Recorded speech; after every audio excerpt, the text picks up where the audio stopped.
I'm Rich at Commander Capital. Welcome back, young wizards. We've made it to the finances section. I know it's been a long time. We've been working up to it, taking our time, going slow on our way there, and we're now here. We've covered physical health, which is of course more important than financial health, mental health, which is of course more important than financial health, and social emotional health a little bit. We've gotten into that a little bit introduced, but now the moment we've been waiting for: how to make money, how to keep money, how to have money, how to be financially healthy. So before we get into any specific investing or anything like that, we're just going to take a general broad overview. That's the purpose of the video today. So if you will, imagine for me, the metaphor I like to use is the bathtub. So imagine a bathtub, okay? Imagine you're in this bathtub and you are filling it with a faucet, and the faucet is pouring dollars or gold coins into the bathtub or whatever. So you've got this faucet on and it's sending money into your bathtub. Okay, so the analogy goes that your job is the faucet and the money that comes in is your income, and the amount of money left in the bathtub is your available money, is your funds, your capital. And the drain is also open and it's slowly draining your money, and the drain is your expenses. So if you follow the analogy, what we're going to try to do, of course, is turn the faucet up, send more money in, tighten the drain down, send less money out, and furthermore, install additional faucets in order to have multiple different streams of revenue, income. Now, if you have no money, your first dollar is very important. If you've got $1 million, your next dollar isn't that much.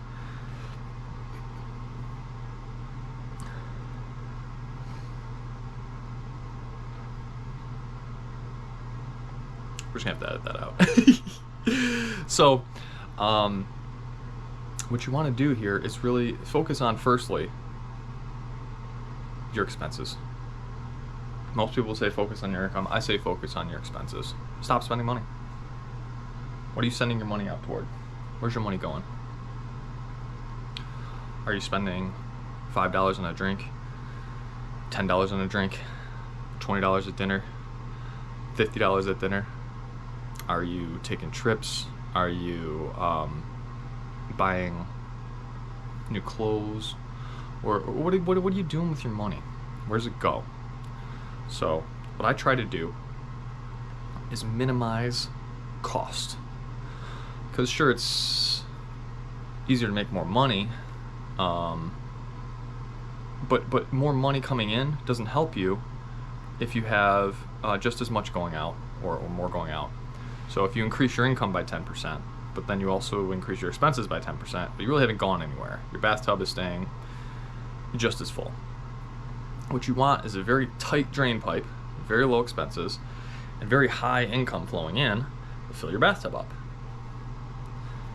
That's how you do it. Now, I think the first most important thing is tightening down that drain pipe. Okay, so the way that I do it is I invest. I use my money as capital. So if I'm buying a $3 coffee every day, or $5 coffee, $8 coffee, or whatever I'm buying, instead, maybe I could afford to get a coffee pot and make my own coffee. Or maybe that costs too much time and then it becomes not worth it. So there's this kind of interplay between how much is your time worth, by doing things yourself. So I think that the coffee pot is a great example of great capital. I have an espresso maker, so I just make 1 cup of coffee for myself, and then I make another one. But I make 1 cup at a time, and yeah, it does cost me some time to make it, but it's pretty relatively inexpensive because I make it at home. So I've shrunk my cost of my coffee way down by preparing myself. You can do the same thing with dinner. You can make your own dinner, do your own dishes, cook your own food, shop for yourself. You can cut your own hair like I do. Obviously, who's this guy cuts his own hair, trying to tell me what to do financially. Well, I'm trying to save money. I'm cutting my own hair. I'm saving myself 20, 30, 40 bucks, however much. I tip the girl good. Whoever's doing my hair at the time, make sure to tip the people around you. They will treat you better. But it's things like that. You know, if you can change your own oil, if you can mow your own lawn, if you can cook your own food. I mentioned cooking a couple times already, but I really think this one's important. It's basically you're going to eat every day of your life, most people, or at least most days, and it can be a huge cost. If you're paying somebody to prepare, cook, chop, clean up your dishes, that's what you're paying for every time you go to a restaurant or McDonald's or wherever you go to for your food. And that's regardless of the potential negative health outcomes of eating food that's less healthy than the food that you might prepare for yourself. So sure, you might make a burger and fries at home, but it's probably going to be better for you than burger and fries at a restaurant, because you're probably going to get different, better stuff. You're not going to buy the cheapest bulk with the most additives and stuff like that. So I'm not going to get super in depth on cooking or on reducing expenses right now, or the last thing, which is improving your income. But I just want to kind of give you the general outline of this metaphor and tell you especially that, you know, tightening down your drain pipe, or at least holding it constant, is the most overlooked, because people just want a better job. They want to make more money. They want better dollars per hour. They want to work more hours, or whatever they want to try to feel richer. But a lot of people will increase their expenses at the same rate that they increase their income, and then you don't get anywhere. You end up saving none. Maybe you're making 35, 45, 55,000 a year, and you weren't able to save anything because you had other expenses and bills and things coming up. But then your income improves to 80, 100 grand, 120 grand, 200 grand a year. These people, a lot of the time, people will increase their expenses just to match that. Oh, they got this big house, they got this big car, they got all these payments, and now they're trapped. Now what if their income comes down a little bit? Now they're really in trouble. Now they got all these bills that they got to keep up with, and now it's risky to lose that high income job. Keep your expenses low, and that's the best way I've found. Now sure, try to find a better job, try to improve your income, but don't just go blowing the money because you feel like you got a heavy pocket. It's too easy. The temptation's real. I am very guilty of this. I'm not better than anybody. I make mistakes. I overspend on magic cards, whatever else. And I like to do stuff. You know, everybody likes their own thing. Lastly, I did want to touch on the job just a little bit. If you have a minimum wage job, something close to minimum wage, I suggest that you try to find more options. Improve your options. So maybe you're young, maybe you're 18, 20, you've got a minimum wage job. That's fine. That's good. Get some work experience, learn some people, get used to the world, get used to working and whatever. But look to be continuously learning at your job. Add to your pool of skills. Every skill you have is potential for you to save money or to make money. And so as you improve your skills, as you get better at the things you're doing, if you're pushing carts, be the best cart pusher. If you're bagging groceries, be the best bagger. If you're making pizzas, be the best pizza maker. Work hard. Be friendly at your job. Be sociable. Be the friendliest coworker. Be the best coworker. Most respectful. Improve a skill. Take the opportunity, since you're there anyway. Really improve a skill, because what will happen is you'll get so good at what you're doing that you'll be in demand for other things. You'll find yourself having a better job soon. Apply for different jobs. Try different things out. When I was young, I tried a bunch of different jobs, from painting to construction to real estate to teaching to delivering pizza and to dishwashing and prep cook. I started as a dishwasher. Was my first job.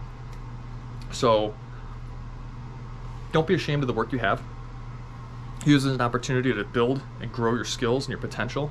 And those skills will lead to better faucets, more income coming in from those faucets, and more faucets.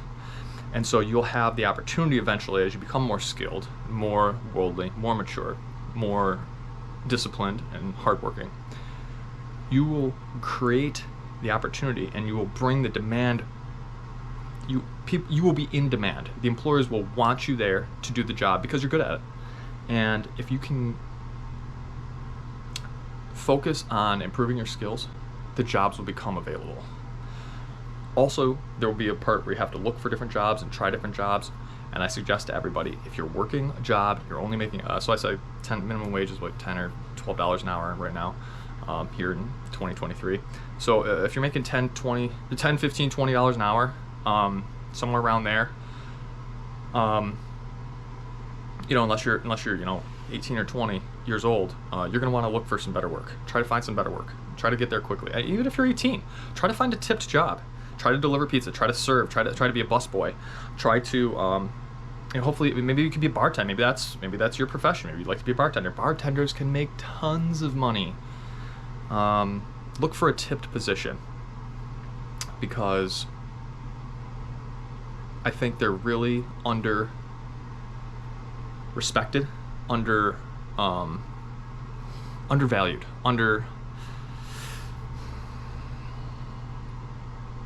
I think they're overlooked. I think they're overlooked as a potential of a great income. So currently, this is completely honest, my income right now is I'm delivering food. I make good money delivering food.